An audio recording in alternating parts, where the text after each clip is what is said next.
Muito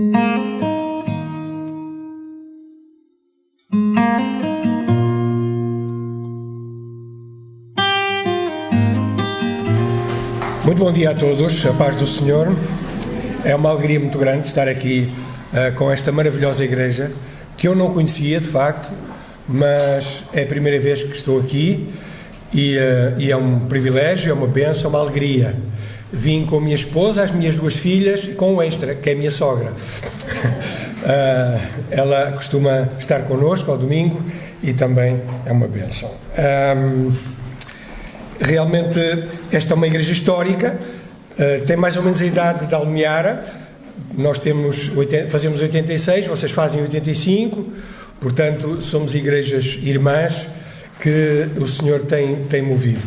Eu estava aqui a pensar que se morasse nesta região, muito provavelmente eu viria a esta igreja e congregava aqui, porque tenho sentido realmente a presença do Senhor e é uma bênção muito grande estar aqui. Eu gostava então de abrir a palavra do Senhor agora, e aquilo que eu gostava de compartilhar com a ajuda do Senhor está em Lucas capítulo 24, e nós temos celebrado a Páscoa há cerca de 15 dias atrás, não é? E eu hoje gostava de falar na diferença que faz o Cristo ressurreto na vida de dois homens, na história de dois homens, que eles passaram da maior tristeza para a maior alegria. Então, convidava-vos a ler uma primeira leitura em Lucas capítulo 24, versículo 13, até ao versículo 27. Se não fosse dar muito incómodo, aqueles que puderem ficar de pé, seria bom para lermos a palavra do nosso Deus, nesta primeira leitura. E diz assim então o evangelista Lucas: E eis que no mesmo dia iam dois deles para uma aldeia que distava de Jerusalém 60 estádios, cujo nome era Emaús. Iam falando entre si de tudo aquilo que havia sucedido. E aconteceu que, indo eles falando entre si, fazendo perguntas um ao outro, o mesmo Jesus se aproximou e ia com eles. Mas os olhos deles estavam como que fechados para que o não conhecessem. E ele lhes disse, Jesus: Que palavras são essas que caminhando trocais entre vós, e por que estáis tristes? E respondendo um, cujo nome era Cleopas, disse-lhe: És tu só peregrino em Jerusalém, e não sabes as coisas que nela têm acontecido nestes dias? E ele lhe perguntou: Quais? E eles lhe disseram: As que dizem respeito a Jesus, o Nazareno, que foi um profeta, poderoso em obras e palavras diante de Deus e de todo o povo. E como os principais dos sacerdotes e os nossos príncipes o entregaram à condenação de morte e o crucificaram. Nós esperávamos que fosse ele o que remisse Israel. Mas agora, com tudo isso, é já hoje o terceiro dia desde que estas coisas aconteceram. É verdade que também algumas mulheres dentre nós nos maravilharam, as quais de madrugada foram ao sepulcro, e não achando o seu corpo, voltaram, dizendo que também tinham visto uma visão de anjos, que dizem que ele vive. E alguns dos que estavam connosco foram ao sepulcro e acharam ser assim como as mulheres haviam dito, porém não o viram. E ele lhes disse: Ó nécios e tardos de coração, para crer tudo o que os profetas disseram. Porventura não convinha que o Cristo padecesse essas coisas e entrasse na sua glória? Até aqui para já a palavra do Senhor. Nosso Deus e nosso Pai, nós estamos aqui na Tua presença e mais uma vez rogamos que a ação do Teu Espírito Santo em cada vida que está aqui possa falar. E, Senhor, ao refletirmos na Tua Palavra, Senhor, que não seja apenas conhecimento, boa interpretação, mas que, acima de tudo, Senhor, o mover do Teu Espírito Santo no nosso coração, na nossa mente, transforme e nos faça fazer aquilo que Te agrada e aquilo que Tu queres nesta manhã. Te pedimos e agradecemos em nome de Jesus. Podem sentar.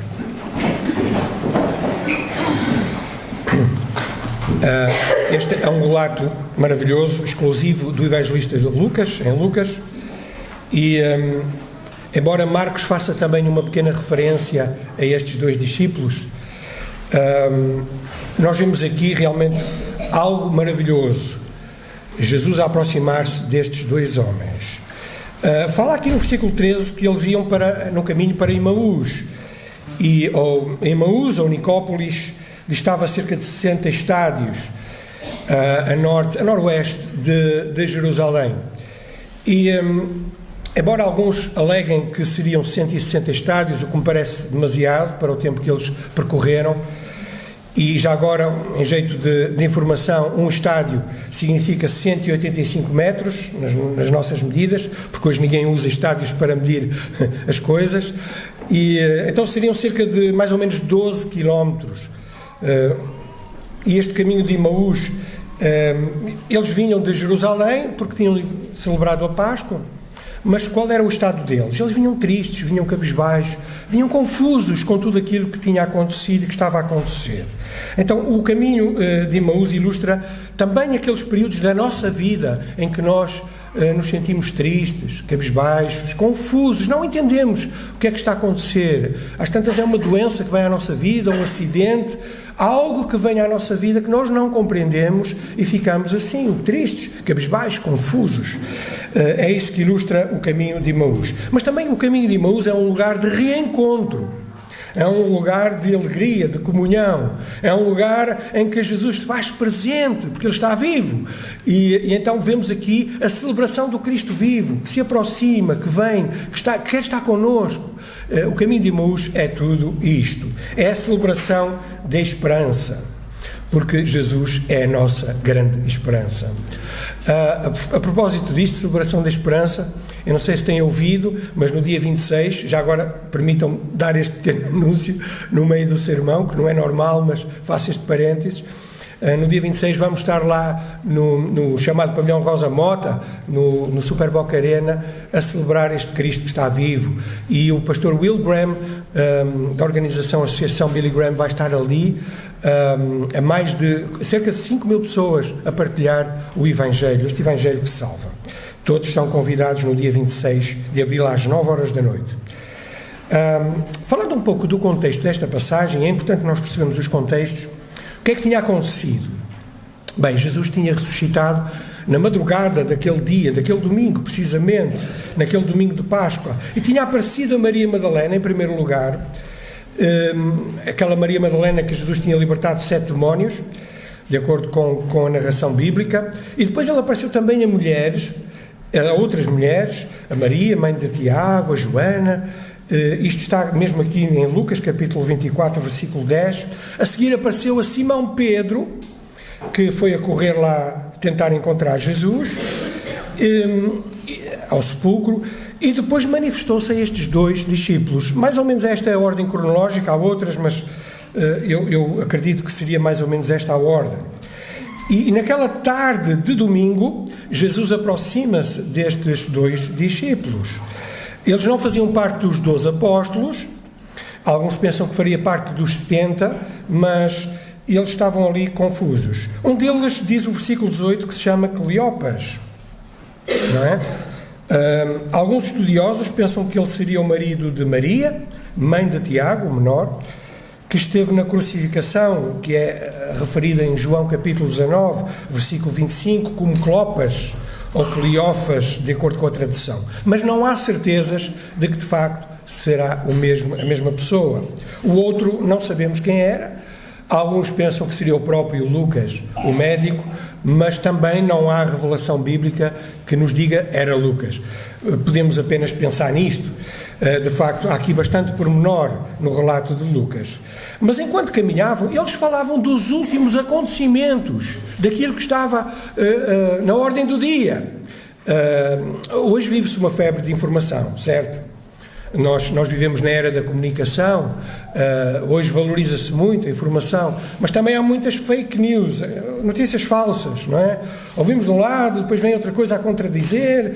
Parece que no meio de tanta informação já não sabemos o que é que devemos ouvir, nem saber.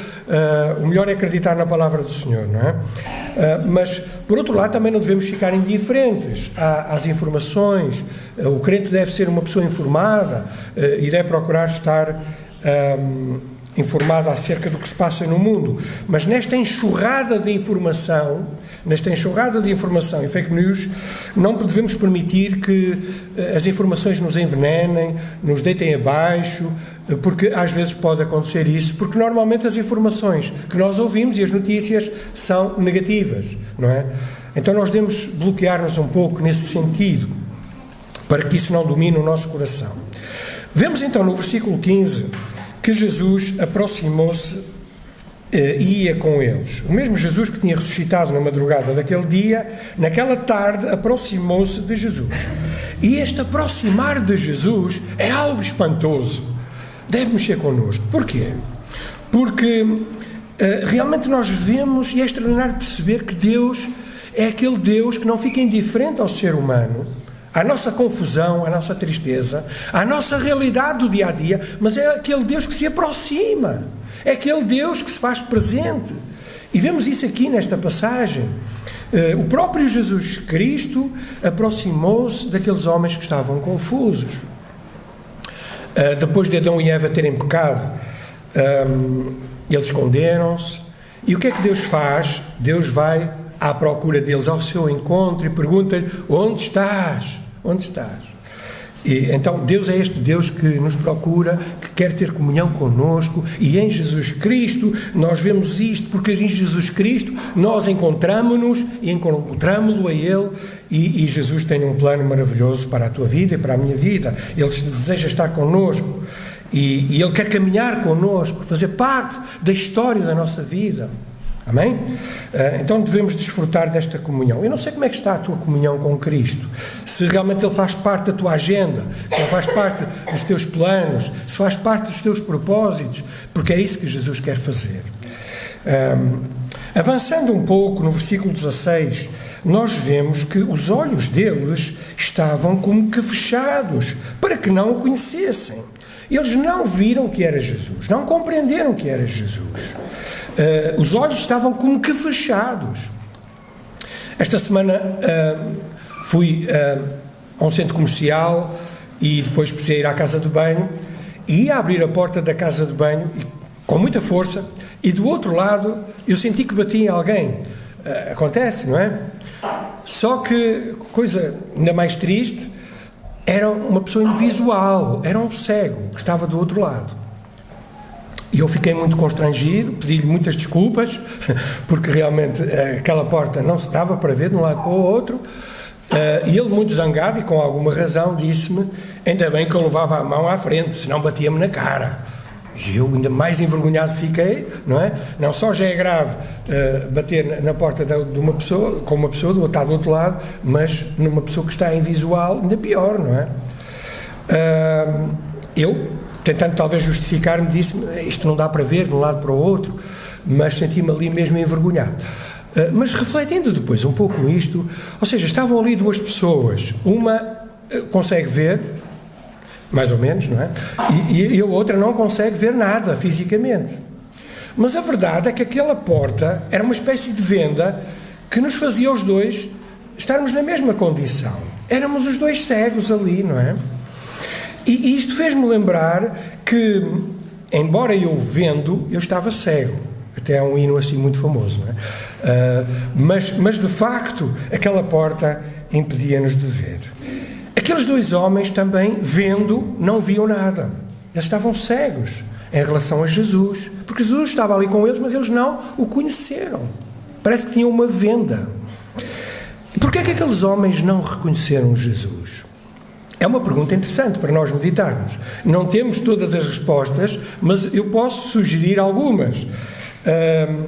Alguns dizem que o sol estava muito baixo, porque já era ao cair da tarde, e que talvez o sol bateu nos olhos e eles não reconheceram Jesus. Bem, mas essa versão não colhe muito, porque eles depois avançaram mais e até estiveram depois a comer com Jesus e mesmo assim ainda não o reconheceram logo. Portanto, eu não vou por aí. Não me parece uma boa justificação. Talvez algumas interpretações espirituais sejam melhores. Talvez a tristeza, a revolta que eles sentiam naquele momento os fazia não vislumbrar quem estava ali a falar com eles. Porque quando uma pessoa chora muito, quando uma pessoa está revoltada, não está muito a perceber-se de quem está à sua volta.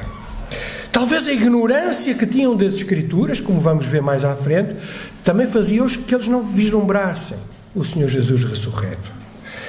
A dúvida, a incredulidade cegam. Não temos a menor das dúvidas. E eles estavam assim nessa condição. Eles tinham dúvidas, estavam incrédulos.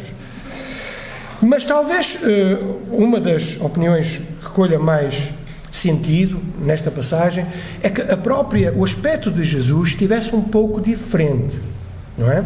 Porque noutros relatos eles também não reconhecem Jesus imediatamente. Então, talvez Jesus estivesse ali um pouco transfigurado no sentido positivo, um pouco diferente, o seu aspecto, mesmo físico, estaria um pouco mudado. Mas eu não quero fazer ponto de doutrina desta situação. O facto é que eles não reconheceram Jesus. Isso é o que nós percebemos. E Jesus pergunta-lhes no versículo 17: que palavras são essas que caminham entre trocais? E por que estáis tristes? Porquê é que estáis tristes? Muitas vezes a nossa tristeza,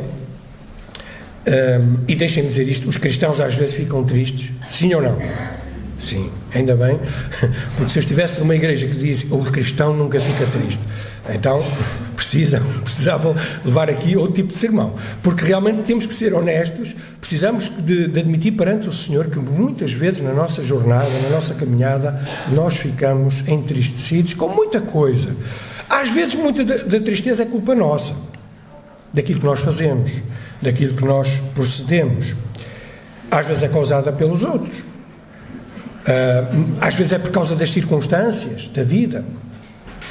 Mas gosto muito daquele Salmo 35 que diz: o choro pode durar uma noite, mas a alegria vem pela manhã. E isto revela-nos que há esperança, que a tristeza na vida do crente deve ser um tempo, deve ser um percurso, deve ser uma experiência, mas não deve ser uma permanência. Um cristão triste é um triste cristão, alguém já disse. Ou seja, nós podemos ficar tristes e temos que admitir isso perante o Senhor. Mas a verdade é que não devemos permitir que a tristeza nos consuma ao ponto de perder o vislumbre da esperança que há em Jesus Cristo e da sua presença na nossa vida. Neste caso, o choro não só durou uma noite ali, e a alegria não veio pela manhã, veio pela tarde, pelo final da tarde, para aqueles dois discípulos. No versículo 18, eles já tinham ficado indignados por pensarem que Jesus desconhecia dos factos que se estavam a passar. Eles ficaram indignados. Como é que tu és o único que não sabes o que se está a passar em Jerusalém? E Jesus... eu aqui vejo Jesus a querer inquirir mais, a querer pressuscitar mais acerca daquilo que estava no coração deles. E então no versículo 19 Jesus pergunta: quais coisas? Bem, se há uma coisa que nos deve maravilhar são as perguntas de Jesus, não é? Já pensaram nisto? O Deus Todo-Poderoso, aquele que conhece todas as coisas, aquele que é omnisciente, faz perguntas. Jesus aprende alguma coisa com as perguntas que faz? Nada. Jesus sabe tudo. Jesus não só é omnisciente, mas ele é omnipotente e ele conhece todas as coisas. Então as perguntas de Jesus maravilham-nos. E porquê é que Jesus faz perguntas? Bem, as perguntas de Jesus e de Deus são sempre para nos arrancar algo, ou uma confissão, ou nós percebermos a nossa condição. Então as perguntas de Jesus são principalmente para nós verbalizarmos aquilo que está no nosso coração. E ao verbalizarmos isso, ao falarmos isso, nós próprios vamos ouvir-nos e vamos talvez pensar melhor naquilo que estamos a pensar. Às tantas é para expormos a nossa incredulidade, os nossos medos, os nossos receios. Por isso então Jesus faz estas perguntas. O caricato desta situação e desta passagem é que eles começam a contar ao próprio Jesus aquilo que tinha acontecido com ele. Já pensaram nisto? Há aqui uma certa ironia, há uma certa até piada, não é? Contar a Jesus aquilo que tinha acontecido com ele. E eles então começam a partir do versículo 19 e até o versículo 24, que nós já lemos, a narrar, a contar àquele estranho que eles não estavam a conhecer quem era, aquilo que tinha acontecido com o próprio Jesus Cristo. Eles falaram que era acerca de um profeta poderoso em obras e palavras, e como os principais dos sacerdotes, os líderes religiosos, o condenaram, o crucificaram, e é verdade que eles esperavam que aquele homem fosse o Redentor de Israel, que aquele fosse verdadeiramente o libertador, porque eles estavam debaixo da opressão do Império Romano, não é? Então eles tinham aquela confiança, aquela expectativa de que aquele seria o homem que iria libertá-los, de uma forma política, religiosa e total. Mas estavam desiludidos, porque afinal não foi. Mataram-no e ele está morto. Isto era o que eles pensavam, falando com Jesus que estava ali ao lado deles, vivo. Eles também disseram que é verdade, que parece que algumas mulheres foram ao sepulcro e viram o sepulcro com a pedra corrida e não o encontraram. E até algumas mulheres também viram um anjo, tiveram uma visão que lhes disse que Jesus está vivo. Mas a verdade é que eles, ao contarem isto, há ali um grande mas, uma grande reticência, e eles não acreditavam nisto.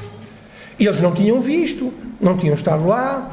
Então eles tinham o descrédito e a descrença desta situação. No versículo 25, Jesus interrompe-os e, num certo sentido, repreende-os.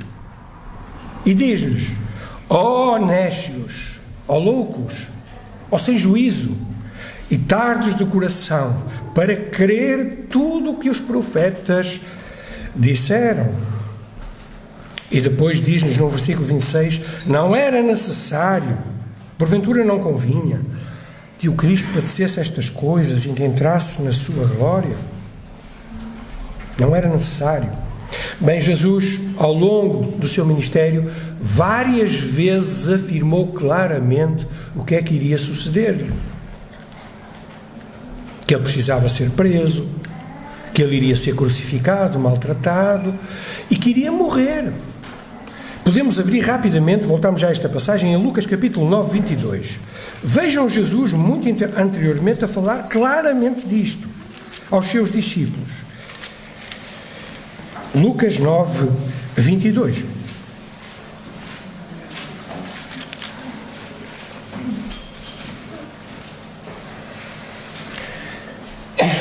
E Jesus, dizendo: é necessário que o Filho do Homem padeça muitas coisas, seja rejeitado dos anciãos e dos escribas, seja morto e ressuscite ao terceiro dia.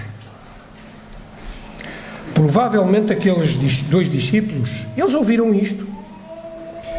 Várias vezes Jesus repetiu esta verdade, que este seu processo redentor era necessário acontecer. Aliás, Isaías 53 falava do servo sofredor, e ele várias vezes se identificou como este servo sofredor que iria obedecer ao Pai. A ressurreição de Cristo iria trazer a vida e a esperança que as pessoas precisavam e precisam hoje. 1 Pedro 1,3 diz isso: bendito seja o Deus e Pai do nosso Senhor Jesus Cristo, que segundo a sua grande misericórdia nos gerou de novo para uma viva esperança, pela ressurreição de Jesus Cristo dentre os mortos. Então a ressurreição de Jesus, a sua crucificação, a sua morte, o sepultamento estavam previstos e eles deveriam saber isso. Henry Nouwen escreveu assim: o fundamento da nossa esperança está em Cristo, que é mais forte do que a vida e do que os nossos sofrimentos.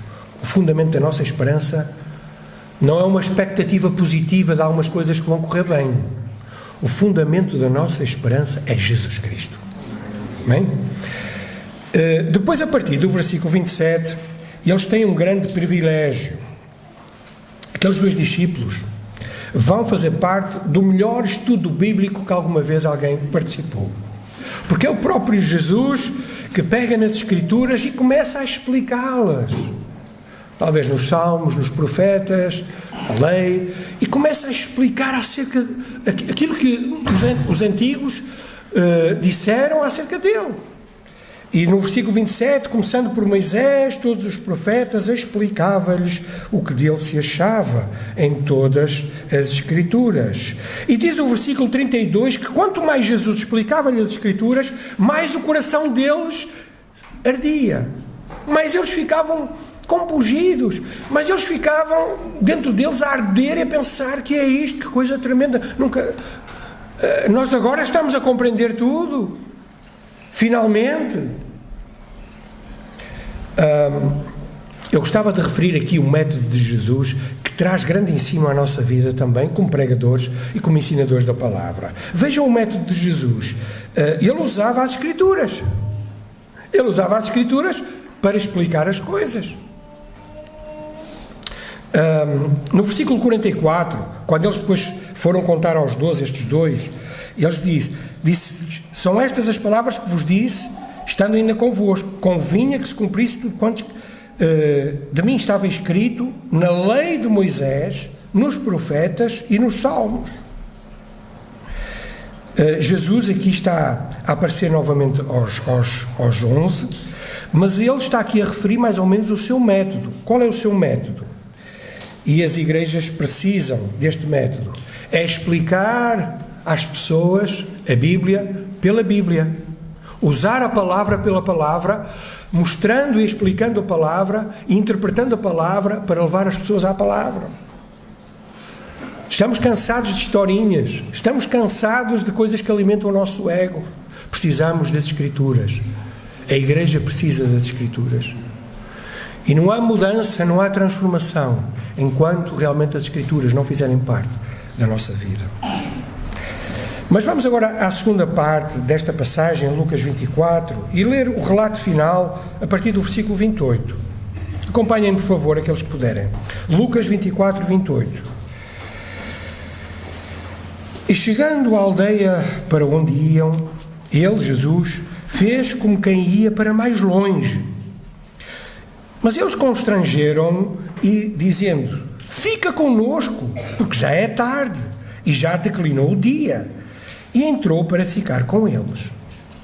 E aconteceu que, estando com eles à mesa, tomando o pão, o abençoou e partiu e lhe deu. Versículo 31. Abriram-se-lhes então os olhos e o conheceram. E ele desapareceu. E disseram um para o outro: porventura não ardia em nós o nosso coração, quando pelo caminho nos falava e quando nos abria as Escrituras? E na mesma hora, levantando-se, voltaram para Jerusalém. E acharam congregados os 11 e os que estavam com eles, os quais diziam: ressuscitou verdadeiramente o Senhor, já apareceu a Simão. E eles lhes contaram o que lhes acontecera no caminho e como deles foi conhecido no partir do pão. Então eles chegaram à aldeia, estavam tão alegres com a presença daquela pessoa, que eles ainda não conheciam que era Jesus, que pediram para ele ficar um pouco mais com eles. Jesus primeiro disse que a minha intenção é avançar. Deu a entender que queria avançar. Mas eles constrangeram tanto Jesus, que Jesus anuiu e ficou um pouco mais com eles. Que coisa maravilhosa. Convidar Jesus a entrar na nossa casa, comer connosco. Vais lembrar aquela passagem em Apocalipse capítulo 3, versículo 20: eis que estou à porta e bato, se alguém ouvir a minha voz e abrir a porta, eu entrarei em sua casa e cearei com ele e ele comigo. Embora esta passagem seja escrita a uma igreja, ela também se aplica à nossa vida. É verdade que quando abrimos, iluminados pelo Espírito Santo, a porta do nosso coração, Jesus entra. E ele veio para ficar. E ele veio para cear. Ele veio para estar connosco. Fazer parte da nossa vida. E então no versículo 30 e 31, vemos aqui que finalmente abriram-se-lhe os olhos. Lembrar aqui que não era a ceia do Senhor, chamada assim, que estava a ser ali feita. Era um jantar. Mas Jesus partiu ali o pão. E talvez pela forma como Jesus partiu o pão, e eles já tinham visto Jesus a partir o pão, aquela forma própria que Jesus tinha, eles finalmente reconheceram. Talvez pela oração que Jesus fez. Uma coisa nós sabemos, foi pela revelação do Espírito Santo. Foi pela revelação do Senhor, que naquele momento, eles finalmente, as vendas caíram e eles viram Jesus. E perceberam que era Jesus. Eu gostava de dar aqui uma nota muito importante. Vocês já repararam que eles tinham caminhado com Jesus e ainda não tinham percebido que era Jesus. Tinham ouvido Jesus a fazer o melhor estudo bíblico do mundo, que alguma vez algum pregador fez. E mesmo assim, ainda não tinham reconhecido Jesus. E não só isso, eles sentiram o coração a arder, mas não reconheceram Jesus. O que é que isto nos faz lembrar? Uma verdade. E qual é a verdade? É que é possível andar na igreja anos a fio. É possível ouvir muitos sermões. É possível vir ao estudo bíblico, orar, até cantar, até pregar, mas nunca verdadeiramente ter nascido de novo e conhecer Jesus. Infelizmente isto pode acontecer. É dramático, mas pode acontecer. Porque aconteceu com estes dois homens. E só quando Jesus abriu os olhos deles é que eles viram as coisas numa nova perspectiva. Mas surge aqui um anticlímax. Precisamente quando as vendas lhe caíram, precisamente quando eles perceberam tudo e que Jesus estava ali, o que é que faz Jesus? Desaparece. Coisa tremenda, não é? Jesus é maravilhoso. Eles deixaram, a melhor tradução ali não é Jesus desapareceu, mas deixaram de o ver. Deixaram de o ver. Para onde é que foi Jesus? Bem, Jesus saiu, foi-se revelar a outras pessoas? Sim. Mas alguém disse aqui uma coisa curiosa que eu gosto. Jesus estava fora e quando a venda caiu e eles perceberam quem era Jesus, o Salvador, Jesus passou para dentro. É interessante este pensamento, não é? Jesus entrou no coração deles, no tal coração que ardia. Agora Jesus já não estava fora, já não era um ensinador bom, não era um profeta que faz coisas boas. Não, Jesus é o Salvador deles. E na mesma hora, sendo quase noite, acontece outra coisa tremenda. Aqueles homens ficaram transformados. E acontece isso com toda a pessoa que recebe Jesus.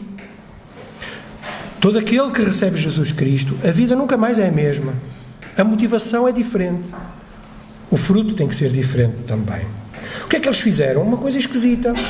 Diz o versículo 33 que aqueles dois discípulos retornaram, voltaram para Jerusalém. Coisa estranha. Eles fizeram uma viagem enorme, queridos. Estavam cansados. Mas o coração deles ardeu tanto com a palavra de Jesus e com a salvação que eles resolveram, já não dá para ficar aqui em Emaús. Nós vínhamos aqui para descansar, mas vamos fazer uma coisa. Vamos meter pés ao caminho e vamos voltar outra vez para Jerusalém. Então fizeram uma viagem de horas, longas horas, 12 quilómetros, mais ou menos, imaginem.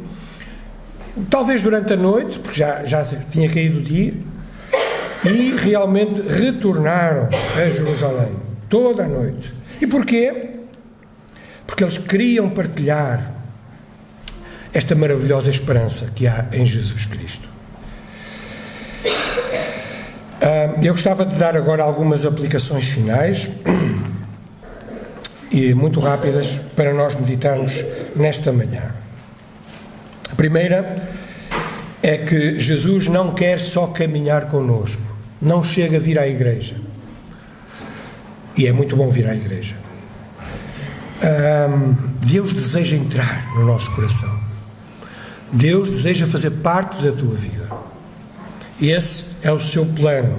E não só fazer parte, tomar conta de toda a tua vida.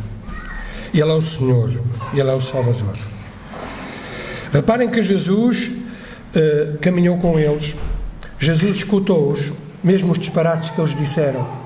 Jesus ensinou-os, comeu com eles e revelou-se. E isso é o que Jesus quer fazer connosco também.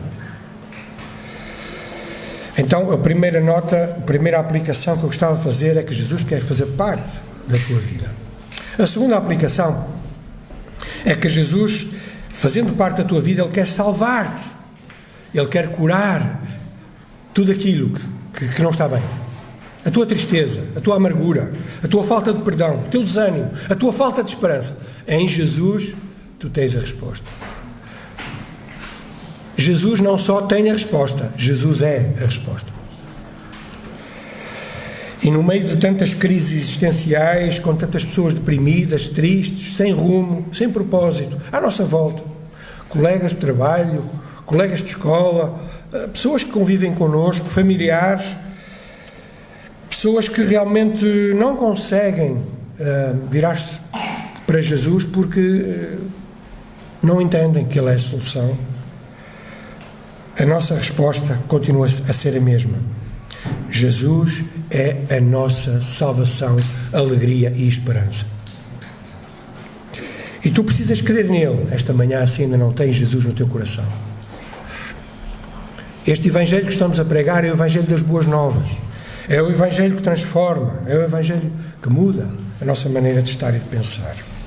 E por último, notem que as Escrituras, elas dão fé e visão espiritual.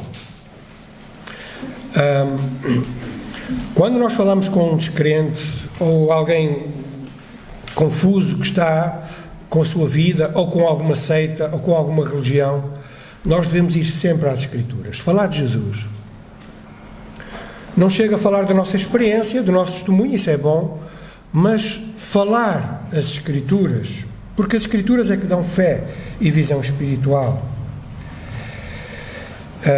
E para isso nós precisamos estar cheios da Palavra de Deus na nossa vida.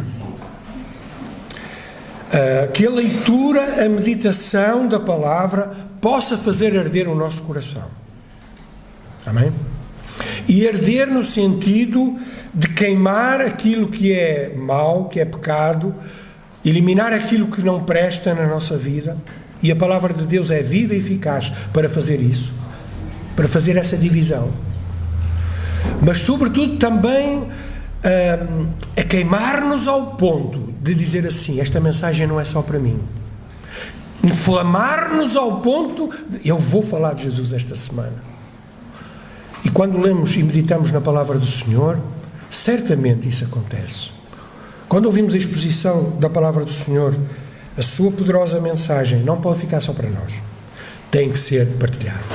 Amém? Então que o Senhor vos relembre estas verdades, que são as verdades do Evangelho, e que juntos possamos continuar a partilhar esta maravilhosa mensagem que Jesus é o Salvador, Jesus é o Senhor, Jesus é a nossa esperança. Deus vos abençoe.